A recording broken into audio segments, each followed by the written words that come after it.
नमस्कार मेरे प्रिय साथियों मित्रों, यूपीपी री एग्जाम 30 अगस्त का फर्स्ट शिफ्ट का पेपर देखेंगे। पहले हिंदी का एनालिसिस देखेंगे, उसके बाद आपका जीएस का एनालिसिस होगा साथियों। पहले देखते हैं क्वेश्चन। पहला क्वेश्चन हिंदी का है साथियों। कहावत शब्द में प्रयुक्त प्रत्यय है आवत है। क्या है साथियों? आवत। ऑप्शन ए सही है। अद्भुत रस का स्थायी भाव क्या हो जाएगा? विस्मय हो जाएगा। निम्नलिखित वाक्य के लिए सही मुहावरा आपको बताना है। निम्नलिखित वाक्य में सही मुहावरा क्या है साथियों? मीठी मीठी बातों से लज्जित करना, मतलब मखमली जूते मारना। ऑप्शन बी सही हो जाएगा। मिथ्या आडंबर के अर्थ में किस लोकोक्ति का प्रयोग हुआ है? ऑप्शन ए गलत। इस सही आंसर डी हो जाएगा। ऑप्शन डी है छटांग चून चौबारे रसोई। अगला क्वेश्चन देखते हैं। भ्रमर शब्द के लिए पर्यायवाची शब्द सही है? ऑप्शन ए सही होगा, मधुकर।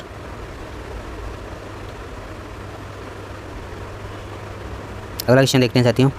त्यागपत्र उपन्यास किसकी रचना है? तो जैनेंद्र कुमार। किसकी रचना? जैनेंद्र। री ध्वनि किस स्वर के अंतर्गत आती है? तो आप बताएंगे हस्व स्वर। ऑप्शन सी करेक्ट हो जाएगा। निम्नलिखित प्रश्न में 4 विकल्पों में से क्रिया का सही रूप वाला विकल्प आपको बताना है। तो इसका सही हो जाएगा साथियों जाए। ऑप्शन सी हो जाएगा। परि उपसर्ग में कौन सा शब्द जोड़े जिससे उसका अर्थ छोड़ना हो जाए?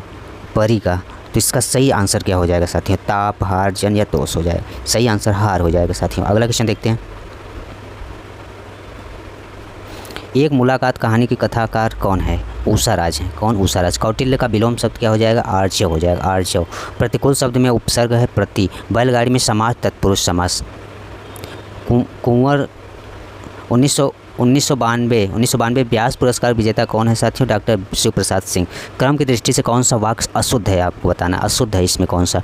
राहुल किया जा रहा है, ये अशुद्ध। ऑप्शन एक इनकरेक्ट है साथियों। कौन सा शब्द पत्र का अनिकार्थी शब्द नहीं है? आपको बताना है। इस पुष्प नहीं होगा और सब होगा। निम्नलिखित में से कौन सा अर्थालंकार है साथियों? आपको बताना है। अर्थालंकार हो जाएगा साथियों रूपक। कौन सा है? रूपक। जब क्रिया का प्रयोग कर्ता के लिंग, वचन और कारक के अनुसार होता है तब कौन सा वाच्य होता है साथियों? तो कर्तृवाच्य होता है। निम्नलिखित में से कौन सा अव्यय का भेद नहीं है? परिणाम बोधक अव्यय का भेद नहीं है। अगला क्वेश्चन देखते हैं साथियों। गाड़ी और गाढ़ी शब्द युग्म के लिए सही अर्थ युग्म आपको बताना है। यान और गहरी। ऑप्शन डी सही है। मुख्य क्रिया के अर्थ को स्पष्ट करने वाली क्रिया होती है साथियों? तो सही बताएंगे आपका इसका आंसर हो जाए डी, सहायक क्रिया हो जाए। बरवे छंद में कौन सा इसमें समास और छंद होगा साथियों? इसमें आपको बताना है। अंत अर्ध विषम मात्रिक या अर्ध सममात्रिक या विषम या सममात्रिक। इसका सही आंसर बी हो जाएगा, अर्ध सममात्रिक। कौन सा शब्द क्रिया विशेषण है? कौन सा शब्द क्रिया विशेषण? तेज हो जाएगा साथियों। मुख दर्शन में कौन सा समास है? आपको बताना है। मुख दर्शन में कौन सा समास है? तत्पुरुष समास है। 8 कनौजिया 9 चूल्हे लोकोक्ति का अर्थ आपको बताना है। अलगाव की स्थिति हो जाएगा। तिलक किस प्रकार का शब्द है? तिलक तत्सम शब्द है। तिलक तत्सम शब्द है। अपवाद को छोड़कर वर्णमाला के अक्षरों के नाम किस लिंग में होते हैं? अपवाद को छोड़कर आपको बताना है वर्णमाला के अक्षरों के नाम किस लिंग में होते हैं? पुल्लिंग, स्त्रीलिंग, उभयलिंग या नपुंसक लिंग। सही आंसर डी हो जाएगा। अनेक शब्दों के लिए एक शब्द का चयन करना है जिसे टाला ना जा सके, वो अनिवार्य होता है। Option C. निम्नलिखित में से कौन सा घोष वर्ण है? ऑप्शन सी म होगा। छत से ईंट गिरी साथियों, तो इसमें कौन सा कारक हो जाएगा? अपादान कारक होगा। स्वच्छ शब्द का पर्यायवाची हो जाएगा निर्मल हो जाएगा। अनाज शब्द का पर्यायवाची शब्द है साथियों सस्य हो जाएगा। आइए देखते हैं गद्यांश का क्वेश्चन देखते हैं। आप लोग मिलाइएगा साथियों कौन सा सही होता है। पहला है साथियों, इसमें गद्यांश में देखते हैं। बड़े बड़े देश आधुनिक विनाशकारी शस्त्रास्त्र क्यों बना रहे हैं? आपको बताना है साथियों। आप लोग गद्यांश पढ़ लिए होंगे, इसका मैं आंसर सही बता रहा हूँ। पारस्परिक भ्रम की स्थिति न अनेक संसाधनों का प्रयोग, अपनी अपनी सेनाओं में कमी के उद्देश्य या अपना सामरिक व्यापार बढ़ाने के लिए। इसको आपको सही बताना है साथियों। बड़े बड़े देश आधुनिक विनाशकारी शस्त्रास्त्र क्यों बना रहे हैं? तो इसका सही आंसर क्या हो जाएगा साथियों? पारस्परिक भय के कारण। ऑप्शन ए इसका हो जाएगा। आधुनिक युद्ध भयंकर व विनाशकारी होते हैं। आधुनिक युद्ध भयंकर और विनाशकारी होते हैं साथियों। इसमें सही आंसर क्या हो जाएगा? अधिकांश जनता उसकी संपत्ति नष्ट हो जाती है। ऑप्शन बी सही हो जाएगा। इस गद्यांश का मूल तथ्य क्या है? इस गद्यांश का मूल तथ्य निशस्त्रीकरण और विश्व शांति। ऑप्शन ए सही हो जाएगा। अगला क्वेश्चन है साथियों। भयंकर विनाशकारी आधुनिक शस्त्रास्त्रों को बनाने की प्रेरणा किसने दी? बड़े देशों की पारस्परिक प्रतिस्पर्धा ने, अमेरिका की विजय ने, अमेरिका ने या जापान के विनाश ने? एटम बम की अपार शक्ति का प्रथम अनुभव कैसे हुआ? अमेरिका की विजय या जापान की अजय पराजय या विनाशकारी? आपको इसमें बताना है साथियों क्या हो जाएगा? जापान की अजय शक्ति की पराजय। ऑप्शन बी होगा सही इसका। धन्यवाद साथियों। अगला आप लोगों को जीएस देखते हैं एनालिसिस। जीएस का क्वेश्चन का एनालिसिस देखते हैं साथियों। यूपीपीएससी एग्जाम का 30 अगस्त का है साथियों, फर्स्ट शिफ्ट। पहला क्वेश्चन देखते हैं, भारतीय अनुसंधान का कौन सा अनुच्छेद राष्ट्रपति के क्षमादान देने की शक्ति से संबंधित है? अनुच्छेद 72 है साथियों। समस्या के बारे में अधिक से अधिक स्पष्ट विचार प्राप्त करने के लिए क्षेत्र अध्ययन के समय नियमों को लागू करने वाला अनुसंधान है साथियों। तो इसमें आपको सही आंसर बताना है व्यवहारिक अनुसंधान साथियों। ऑप्शन बी सही हो जाएगा। केंद्रीय कृषि विश्वविद्यालय कहाँ स्थित है साथियों? बताएंगे मणिपुर। ऑप्शन डी हो जाएगा सही। अगला क्वेश्चन देखते हैं साथियों, आर्कटिक परिषद जलवायु परिवर्तन और आर्कटिक शासन को संबोधित करने में कैसे मदद करती है साथियों? देखिए सब साथियों, स्टैंडर्ड लेवल क्वेश्चन बनाए हैं। एक ऐसे शासी निकाय के रूप में विनिमय करके जो आर्कटिक देशों के लिए कानूनों और विनिमय को निर्देशित करता है। नहीं, इसका सही आंसर ऑप्शन डी हो जाए। पर्यावरण विनियमों का पालन नहीं करने वाले सदस्य देशों पर प्रतिबंध लगाकर। इसका सही आंसर क्या हो जाएगा साथियों? ऑप्शन डी हो जाएगा। अगला क्वेश्चन देखते हैं साथियों,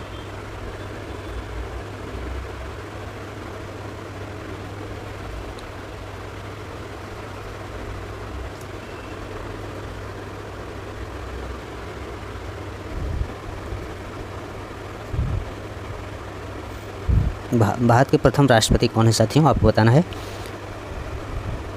भारत के प्रथम राष्ट्रपति कौन है? ऑप्शन सही हो जाएगा साथियों, डॉक्टर राजेंद्र प्रसाद। सहकारी समिति का प्राथमिक उद्देश्य क्या है? आपको बताना है इसका प्राथमिक उद्देश्य क्या है। सहकारी समिति का प्राथमिक उद्देश्य है सदस्यों की सेवा करना। अगला क्वेश्चन देखते हैं, साइबर सुरक्षा के लिए निम्नलिखित में से कौन सा संस्था जिम्मेदार है? CERT इन। ऑप्शन बी सही है। सोफिया किस देश की राजधानी है साथियों? क्या बताएंगे?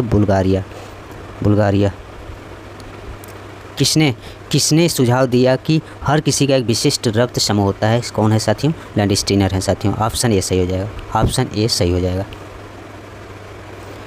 मानवाधिकार में दोनों शामिल है, स्वतंत्रताएं और दायित्व। अधिकार और दायित्व या स्वतंत्रता और अधिकार और विशेषाधिकार या स्वतंत्रताएं और विशेषाधिकार। अधिकार एवं दायित्व दोनों शामिल है साथियों। ऑप्शन बी आपका सही हो जाएगा। स्पेस एक्स पहले निजी तौर पर वित्त पोषित अंतरिक्ष कार्यक्रम की सह संस्थापक कौन है? एलन मस्क हैं साथियों। कौन सा प्राचीन भारतीय ग्रंथ संगीत, नृत्य और नाट्य पर विस्तृत लेख के लिए जाना जाता है, जिसे शास्त्रीय भारतीय कलाओं के लिए एक आधारभूत कृति माना जाता है? नाट्य शास्त्र साथियों। कौन सा है? नाट्य शास्त्र। अंतर्राष्ट्रीय पुनर्निर्माण एवं विकास बैंक IBRD क्या है साथियों? IBRD क्या है? यह एक अंतर्राष्ट्रीय वित्तीय संस्थान है जो सदस्य देशों को वित्तीय सहायता प्रदान करता है। ऑप्शन डी करेक्ट हो जाएगा साथियों। अगला क्वेश्चन देखते हैं, हरित क्रांति जिसने कई विकासशील देशों में कृषि उत्पादन में उल्लेखनीय ढंग से वृद्धि की में मुख्य रूप से शामिल थी या थे? जैविक खेती के तरीके, उन्नत या उच्च उपज किस्म के बीज और रासायनिक उर्वरक। ऑप्शन सी सही हो जाएगा। अगला क्वेश्चन साथियों, PMJDY कब लॉन्च हुआ साथियों? 28 अगस्त 2014 को लॉन्च हुआ। निम्नलिखित में से कौन सा देश भारत के साथ भूमि सीमा साझा नहीं करता है? म्यांमार करता है, बांग्लादेश करता है, मालदीव नहीं करता साथियों। ऑप्शन डी सही हो जाए। ग्रीन फाइनेंस किस तरह से सतत विकास का समर्थन करता है? पर्यावरणीय प्रभाव की परवाह किए बिना प्राकृतिक संसाधन के दोहन को प्रोत्साहित करता है, उच्च कार्बन उत्सर्जन के लिए जाने वाले उद्योगों के विकास को सुविधाजनक बनाता है। इसमें आपको बताना है सही आंसर ग्रीन फाइनेंस। पर्यावरण, इसमें सही आंसर हो जाएगा पर्यावरण के अनुकूल साथियों। पर्यावरण के अनुकूल परियोजनाओं के लिए वित्तीय संसाधन उपलब्ध कराकर। ऑप्शन सी करेक्ट हो जाएगा। अगला क्वेश्चन, वाइट गुड्स पर लगाई जाने वाली उच्चतम GST दर क्या है? उच्चतम GST दर 28% है साथियों।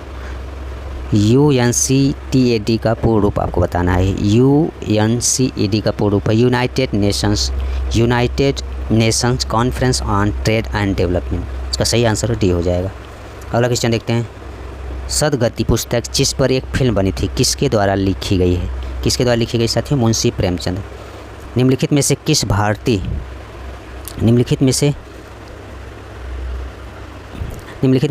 किस पूर्व भारतीय प्रधानमंत्री को भारत रत्न नहीं मिला है? मनमोहन सिंह को नहीं मिला साथियों, और सबको मिला है। अगला क्वेश्चन देखते हैं, भारत में प्रथम जनगणना किसके समय आयोजित हुआ था? लॉर्ड मेयो था साथियों। किस युद्ध से भारत में ब्रिटिश औपनिवेशिक शासन की शुरुआत हुई थी?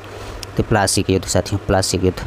शहरीकरण का एक महत्वपूर्ण पर्यावरणीय प्रभाव क्या है? उच्च कार्बन उत्सर्जन। रैंसमवेयर शब्द का अर्थ क्या है साथियों? रैंसमवेयर शब्द का अर्थ आपको बताना है क्या है। इसमें सही आंसर हो जाएगा साथियों, ऐसा सॉफ्टवेयर जो फाइलों को इनक्रिप्ट करता है और फिरौती की मांग करता है। ऑप्शन सी करेक्ट हो जाएगा। अगला क्वेश्चन देखते हैं, प्रथम विश्व युद्ध बताना है। प्रथम विश्व युद्ध कब हुआ था? 1914। भारत का सबसे बड़ा वन कौन सा है साथियों? तो बताएंगे सुंदरवन। अगला क्वेश्चन, लठमार होली आपको बताना है तो बरसाना हो जाएगा, उत्तर प्रदेश के बरसाना। उत्तर प्रदेश का पहला ट्रैफिक पार्क किस जिले में खोला गया? प्रयागराज है साथियों। कौन सा है जिला? प्रयागराज। हड़प्पा सभ्यता को अन्य किस नाम से जाना जाता है? वैदिक सभ्यता, सिंधु घाटी सभ्यता के नाम से। कौन सा? सिंधु घाटी। Option C correct. भारत में जीएसटी के जनक कौन कहलाते हैं साथियों? अटल बिहारी वाजपेयी माना जाता है। किस सोशल मीडिया प्लेटफॉर्म ने इंस्टाग्राम स्टोरीज और स्नैप्स के समान फ्लिप्स की अवधारणा पेश की साथियों? इसमें आपको बताना है तो ऑप्शन डी सही हो जाएगा, एक्स हो जाएगा।